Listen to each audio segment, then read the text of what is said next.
Welcome everybody to the first installment of GTO Race Center. Here's a little talk show. We're going to talk about a lot of news and stuff this weekend, and I'm joined here by two-time champion Rashad Metze. Rashad, how you doing today?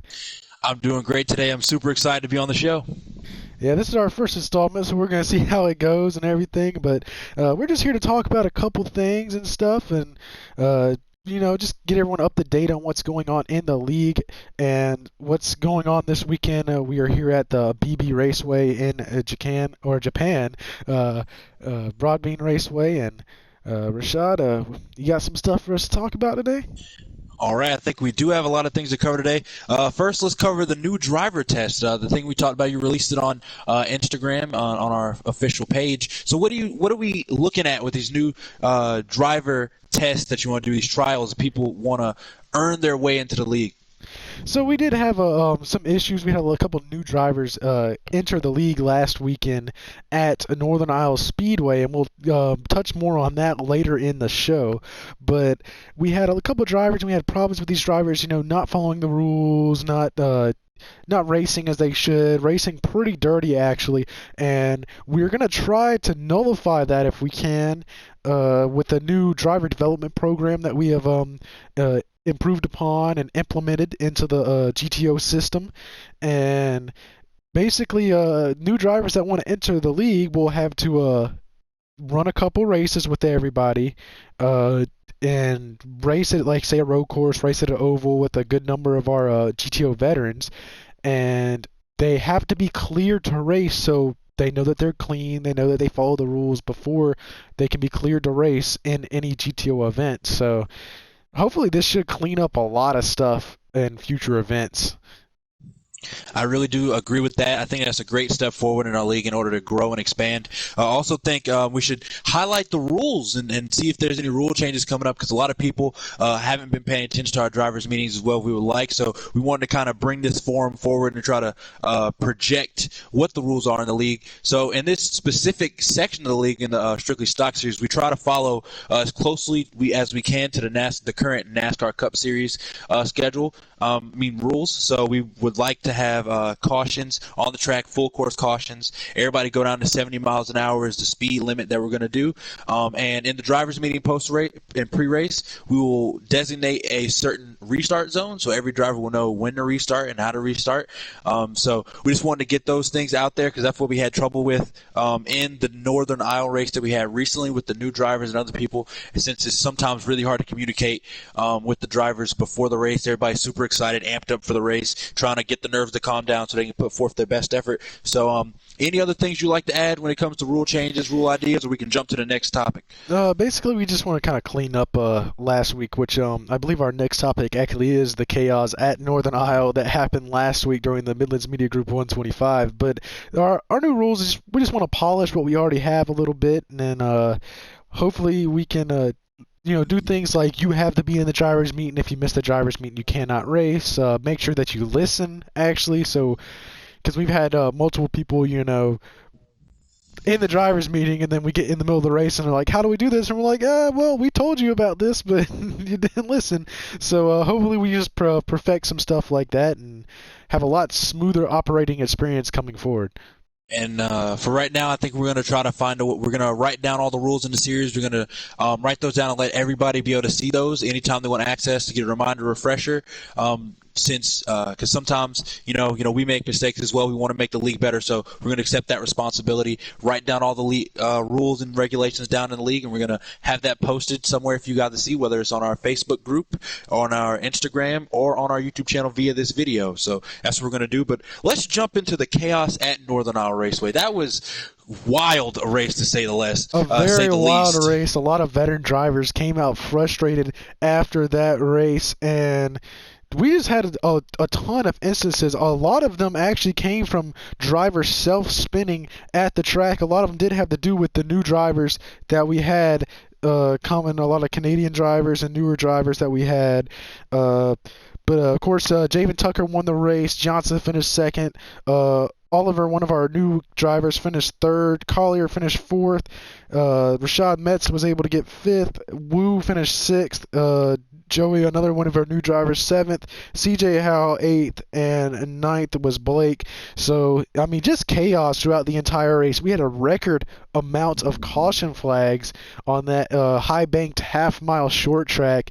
And from a fan standpoint, it was a hell of a race, but from a driver standpoint, that was a very frustrating and nerve-wracking race that I know as a driver, I was just praying for that race to be over with.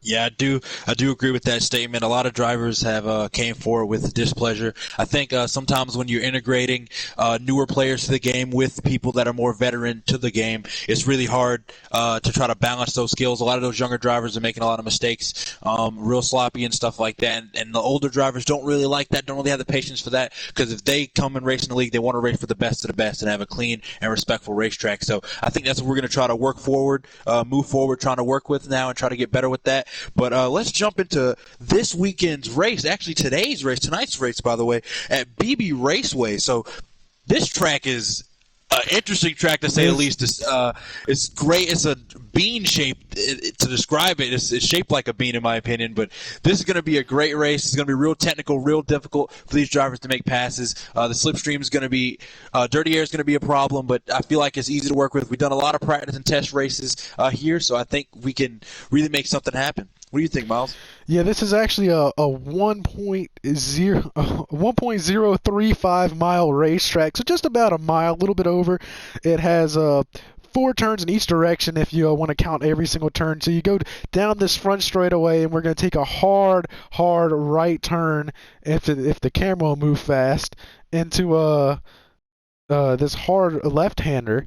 And this is going to be a very big trouble spot this weekend. I see a lot of people that has blown through that braking zone in practice. It's a really hard braking zone to figure out. You can hit that apron right there on the bottom below the yellow line, and it's really easy to wash up the track around here and hit the wall to your right side off the corner. So that's a very difficult turn going down the front straightaway. And this next corner over here coming up, you think it's easy, flat out left-hander, but this corner is very pivotal to your lap time. You want to try to run that high lane and arc your way down to get a nice run through the kink and keep it straight, and you want to wash straight up the track and come back down. But jumping into the more specifics of this race, let's shift over to the drivers.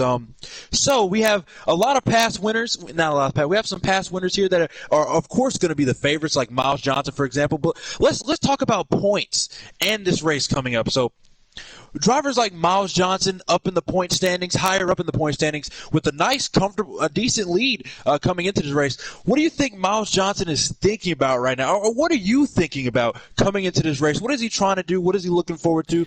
Is he going to play it safe? What's his driving style? What's his mindset going into this race? Just try to preserve what you have already, because with this current point system that we're running in the league, you can gain a ton of spots and a ton of points in one race and then lose it all back and be out of the championship battle the next race. This point setup is all about consistency. If you miss a race, that's going to hurt you a ton. If you run bad one race, that's going to hurt you a ton.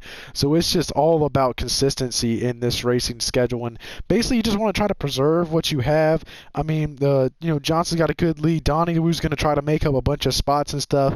But see, as Johnson's got what do I believe? Let me see the point standings if I can take a look.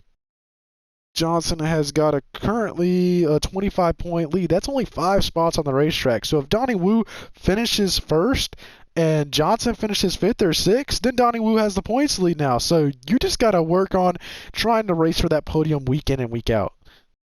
But just to think about it, if Miles Johnson makes a mistake, or these top 3 guys or top 4 guys make a mistake, we're still close enough in points where those other the top 4 can still make a nice jump and really chop into that gap that Miles Johnson has set up. But we want to really be focusing on drivers like Miles Johnson, Donnie Wu, Rashad Metze, and Javen Tucker especially. Javen Tucker's 45 points back, but that does not mean he's completely out of it. Yeah, he's one of those guys that have really... Unfortunately, missed the first 2 races of the season, but the 45 points back. He came back and won his first start in the series here and won both test races. He has not lost a race in these cars on the GTO League yet.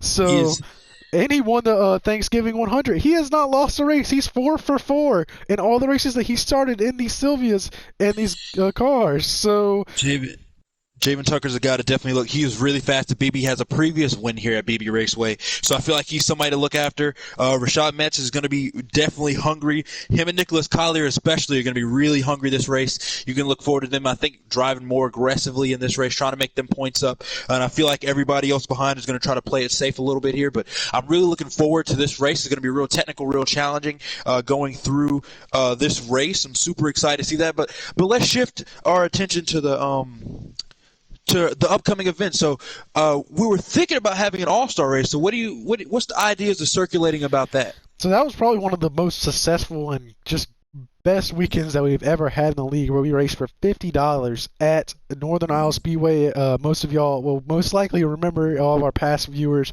our last race on GT Sport to end off the season. We ran a 100-lap event at Northern Iowa. Nobody got anything except for the leader, which got a $50 PlayStation gift card, and there was a lot of hurt feelings after that race. So we're looking at because we had a ton of cars show up for that. I believe we had around 15, 16 total. About 9 made it into the main event because only 3 advanced in from the All-Star Open race. So we're looking at keeping that same format, but one of the most main things that's looking like the best possibility as right now is taking these Sylvias and running Blue Moon between the Blue Moon race and the championship, so we'd stay at Blue Moon an additional weekend and race another, say, 25, 50 lap, a shorter race, so give these drivers a little time to have a little shootout and run the same format. If you are a previous champion or a previous winner in the top series, so the Strictly Stock Series, which is now one of our top series, and say the Touring Series, if you're a winner in one of those or a champion in any series, then you will advance in. But if you're not, weekly series wins do not count, unfortunately, for those drivers. It's just a smaller, more chaotic series, so those drivers will still have to race their way into the main event, but we will soon enough, hopefully, we will release the full weekend schedule and the weekend format so we can start getting prepared for that. I am looking forward to this weekend. I mean, the race is tonight. I hope to see everybody there on the race. Tune in tonight. Also, check out our Instagram pages as well as our Facebook. Join our Facebook group. All of our updates, race information, how you can join. All that information will be posted there. I'm super excited again to be able to come here at BB Raceway to see this race go on for the 3rd time in league history. I'm super excited going into getting into this series. But one more question before we close everything out. Do you have any ideas for another series in the future after the Strictly Stock Series? You think we're going back to the Touring Series? We're gonna have a new car? What's just some ideas you have circulating in your head? Let's let the viewers inside of the brains of the league. So what runners, we're thinking here is the Strictly Stock Series is coming back for a second season. I know a lot of y'all have liked this series so far. It is coming back. Whether another or a second series will be running alongside it or not is to be decided. There was talks about running a Formula GTO series. We had a mock schedule made up for that, but that was not looking as good. We talked about bringing the Touring Series back for its third or fourth season, I believe, and so we're going to see how that, and we have a couple other cars, maybe even like a rallycross season or something. Get some little dirt on the tires or something. Something fun to get these drivers out there on the racetrack and have fun every weekend. So we're going to try to keep you updated with whatever we try to come up with. All right. Well, this was an amazing first installment to this right here. I'm super excited to keep doing this again with you, Miles. Hope we can continue doing this, but hope to see everybody tonight at Broadbean Raceway for the 93.1 The Lake 50. I'm super excited. I hope you are as well, and we'll see you guys later. Yeah, thank you for watching the first installment of the GTO Race Center here. Hopefully, let us know what you think, and if you like it, then we will definitely be back for more. So thank you for watching, and thank you for being with us, Rashad, and everyone. Hope you have a good evening. We will see you tonight at 9 o'clock. Qualifying is at 8:50. Drivers meeting is at 8:45. Make sure to be there for the drivers meeting. 8:50 qualifying, and 9 o'clock is the race. So we hope to see you tonight. Everyone have a good rest of your Sunday.